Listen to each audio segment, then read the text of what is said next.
Hey, what is going on, everybody? Boilon here, back for another video on Marvel Strike Force. Today is Monday, and I want to talk about some news. I want to talk about some things that are going on in the game.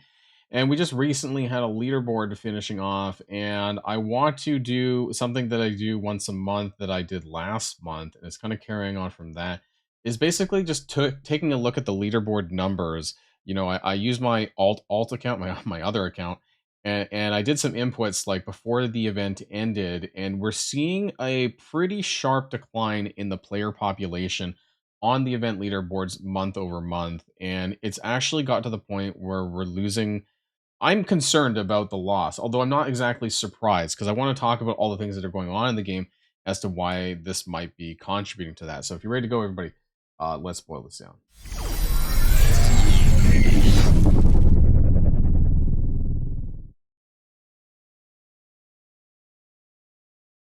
Now, this is Astral Voyage. I didn't actually participate that heavily into this event, so I mean, this is really not that important. I'm just kind of using it as a background screen here for the start of the video. But I ranked 65,000. It was a very easy leaderboard to be able to rank, right?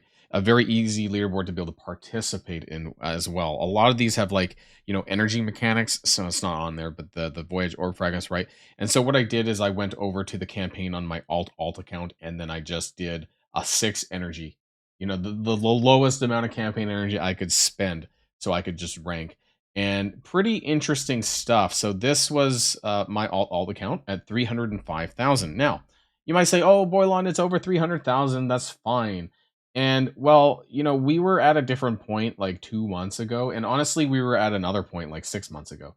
And so I think that there's been a slow and steady decline, but I would argue that this is a fair bit of numbers that are being dropped over the last 2 months. So I want to kind of go first to Dark Dimension 7. So yes, hey guys, I beat Dark Dimension 7 on Sunday morning on my reset there. So I cleared Mephisto on my alt account. Yay me.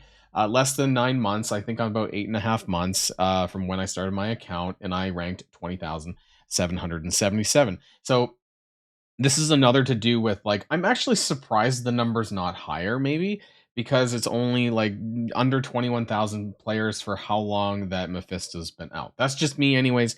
And given the fact that Red Gear has been really increased the amount of like it's coming hard and fast, like they're just chucking at us in events. So yeah, I just wanted to kind of throw that in there. But also, let's go. Actually, don't go back too far. Let's go back to this one. So this is Sentinels Assemble. You may have remembered this event, maybe you didn't.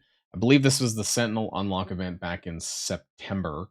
And this is also one data point that I used in one of my previous videos last month. So we were at about 322,000. I did the exact same thing. I did the spend 6 energy and I got 24 points. And I did this within the last 2 hours of the event. And that got me to 322,430. So this was a pretty interesting bar. We were actually back in, I want to say around May, June, we were at 350,000. Like, so it's been a steady decline, and it's not like it's been stagnant. It's actually been dropping every single month in terms of the player base. We actually went up. So just a little recap of the history of Marvel Strike Force. We were in a bit of a weird space, and then there was a lot of like new player stuff that kind of came out that really made the experience great. It's what why I made it my new alt account, and I was having a lot of fun with the boosted account experience. And I think a lot of people were too, because the player base numbers actually went up. We were kind of floating around the 300K mark, maybe a little bit under that for a while, and then we managed to get ourselves up to about 350, 360,000 accounts on these typical leaderboard events. And it's been in a steady decline, I think, from like since May or June. And honestly, this is probably in line with things like the Illuminati, Old Man Logan, that kind of stuff, and then eventually into the Annihilators and so on, how this has kind of declined in the character release strategy of the game. And then we go to Twilight Vigil, which was one of the leaderboards last month, pretty about like 4 weeks ago, I think, from today. And this was at 313,500. Now, I did this within 13 hours, but honestly, probably wouldn't have made much of a difference anyways had I waited a bit closer. Sometimes I do it like in the last 12 hours because otherwise I'm going to forget. If I wait till the last hour or two, sometimes I'm not always on, and so I do forget. But it wouldn't change the numbers that significantly. But if you look between Sentinels Assemble at 32,240 to 313,000, my numbers are not working. 313,000. This is a reduction of almost 9,000. right? Like this is quite a lot from that. And that's just 1 month. That was from September to October. I talked about this in a previous video. And then I want to go from this, right, 313,576 to what it is now, which is 305,000. And so between these two figures, it's a reduction of 8,500. And that's pretty sharp. So we're seeing a reduction of about 8 to 9,000 players every single month. And I'm curious as I follow along on the journey of, on the leaderboards. Normally I track every 2 weeks. I think I forgot to do it last the 2 weeks ago. So to see if it was like, is it 4,000 every 2 weeks? What does it look like? But sometimes it depends on the event as well. We had a leaderboard event called Operation Omega, which involved the Kiln Tower.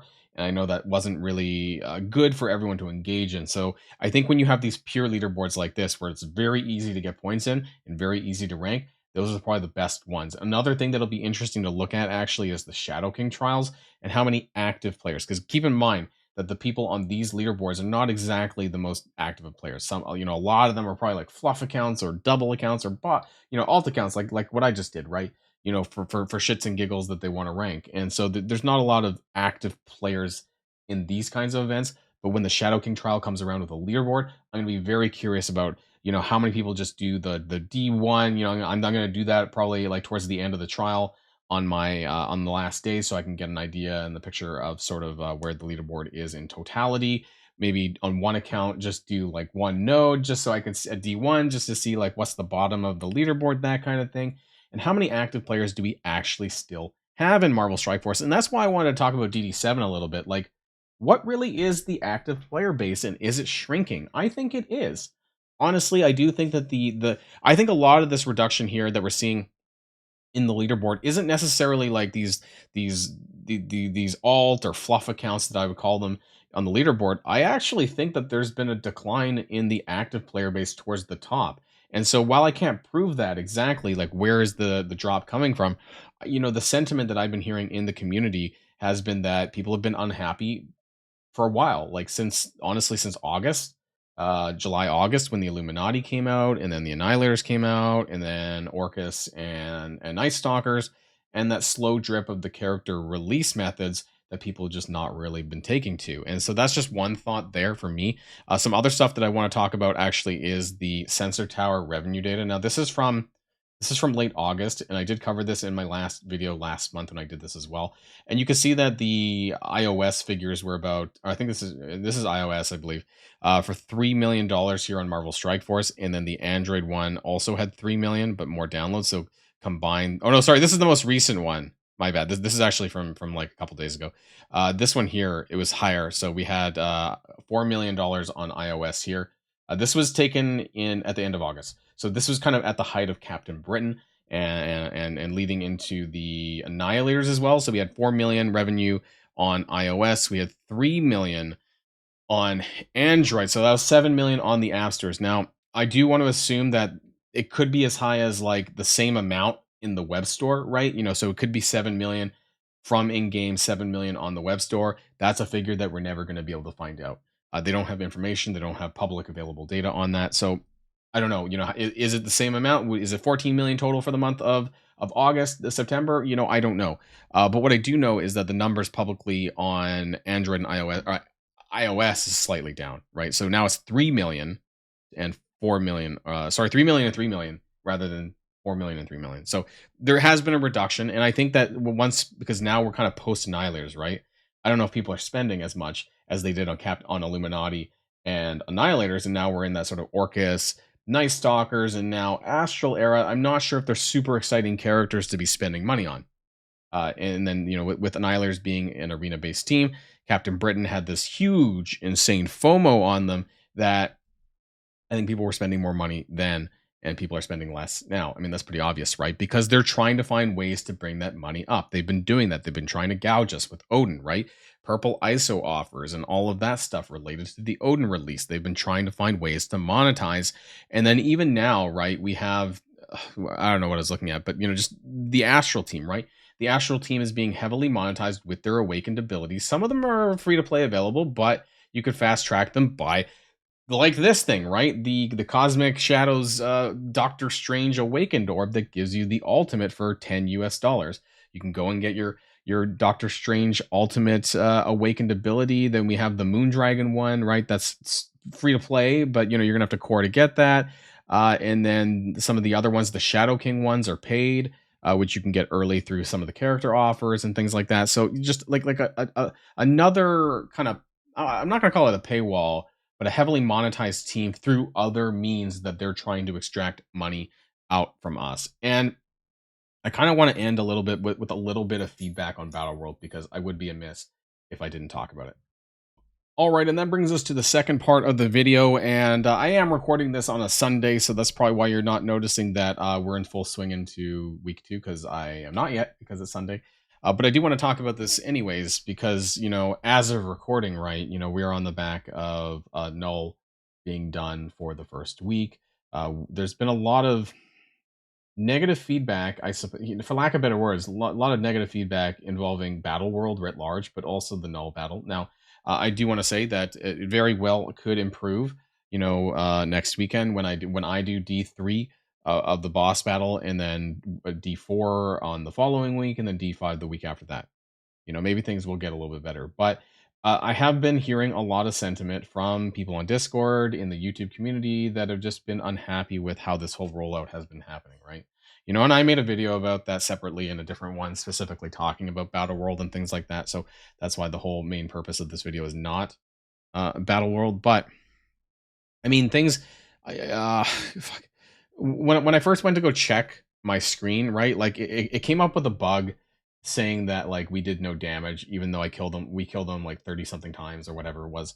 And it was just crazy, the amount of bugs that still exist, that were basically their QA, that this is just an unfinished product, right? Like there's actually a lot of bugs in Battle World that hasn't been addressed on the various zones and the combat missions and things like that. It's actually flat out embarrassing that the game that this mode kind of released in the state that it was, and they thought it was okay, because clearly it just got pushed out a bit prematurely, and that they didn't want to spend any more time cooking it. I guess they wanted the live feedback from everyone else, who said the exact same thing that the Envoys and MSF PV had said. So it's not exactly a surprise. There's probably some people who do enjoy this, but, and I'm not saying it's the worst thing in the world. I'm just saying that, for the amount of effort that we have to put in, there's a lot of things that are kind of not fun, in my opinion. And yeah, I mean, the rewards is one thing. It's going to take us like a million years to get Null unlocked, and then even after we get them unlocked, right, like 4+ months, it's going to take a long time to get them maxed out at 7-star.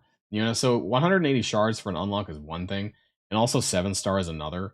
And then we don't even know what his kit is. Like, I can't remember a time where we were working towards something and we didn't actually know what he did. Now, we could, surmise that he's going to do a lot of what he does as an enemy, but, it's been said that it's going to get changed, and how much of that is going to get changed, right? Is the darkness mechanic, is that going to be unique to Null as a player as well, or is it specific to the Battle World boss? There's a few things that we don't exactly know, and I don't really like that. I think the rest of the zone stuff is pretty boring. I think that it's kind of a means to an end sort of thing, right? And the rewards themselves have not been that great. And in fact, I was going to make a separate video on it, but I might as well just bring it up here anyways, as a reason why maybe some people are deciding that the juice isn't worth a squeeze. So here's my Battle World rewards spreadsheet, and we're just going to take a look at this very briefly. And there's a few parts of this that I kind of want to draw to your attention. And this is going to be, actually, the Battle World's rewards table, the weekly rewards as it sits right now, right? And see, these are going to be the most that you ever had. The reason why it's V2, by the way, is because in the data mines prior, it was worth about twice as much. So the Battle World credits and the purple ISO credits got shaved. Actually, sorry, the Battle World credits got shaved by about a third off. So the top end was 65,000 Battle World credits. Now it's 44,000 for 10 million VPs. That's the highest rank that you can get there. And then I want to take a look at the grand total here of, this is at D5, and this might not be for everyone, right?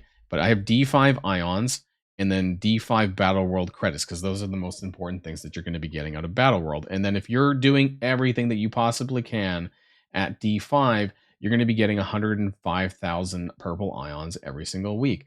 That seems really lackluster as a reward, because we're so used to have gotten those Night Raid and Dark Dark Future, the Alliance milestone stuff, when we were getting, or a lot of us were getting, those of us who could clear it, we're getting 500,000 purple ions every single week. And this is here, and it's not a lot of rewards. Now, the Battle World credits is better.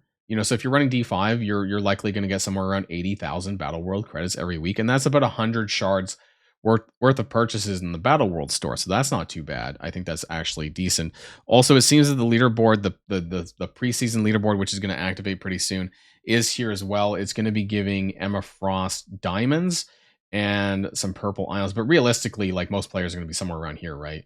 And so you're going to be top 1,000 to get diamonds for Emma Frost. And for 3 weeks, I mean, I think the actual payouts when it comes to purple ions is pretty bad.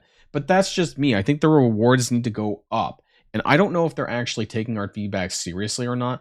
But I think there's a lot of people who were kind of waiting for Battle World, waiting for it to come out and all that, and be the salvation of the game. And turns out, for the most part, days 1 through 5 is a bit of an auto fest, and the Spec Ops is a complete and utter nightmare. I'm not going to really cover it again. I already covered it in that thumbnail video with the tombstone on it. It's terrible. Spec Ops is absolutely ridiculous. And so there's a lot of reasons why people are rightly upset about the state of the game and whether or not they want to continue playing with it. And we're seeing that. Like I said, the main issue of this video is that we're seeing that player decline in the leaderboards. And I think it's impacting players from all levels. New players, mid-game players, end-game players who are upset for different reasons. Some might be upset with the slow releases of the characters. Some other might just feel there's no challenge, right? In certain aspects of the game, and they're getting bored. There's a variety of different reasons. But I'm going to be covering this every single month, once a month towards the beginning of the month, so we can kind of track the decline of the player base. Or maybe it goes back the other way. Maybe this is just a blip. But so far, for the last 3 months, actually probably more than that, honestly, it's probably the last 6 months, we've seen a solid decline every single month of the player base, and things haven't improved yet. It's unfortunate, but I just wanted to share this information with you guys. So that's going to be the end of this video. Let me know what your thoughts are. Let me know your honest thoughts, please, in the comments down below. Like, good or bad, right? Maybe I'm wrong. Maybe the game is the greatest state that it's ever been in, and let me know that, right? If that's how you feel. But otherwise, your honest feelings in the comments would be greatly appreciated. And until next time, stay safe and healthy, and I'll see you all later. Boilon, signing out.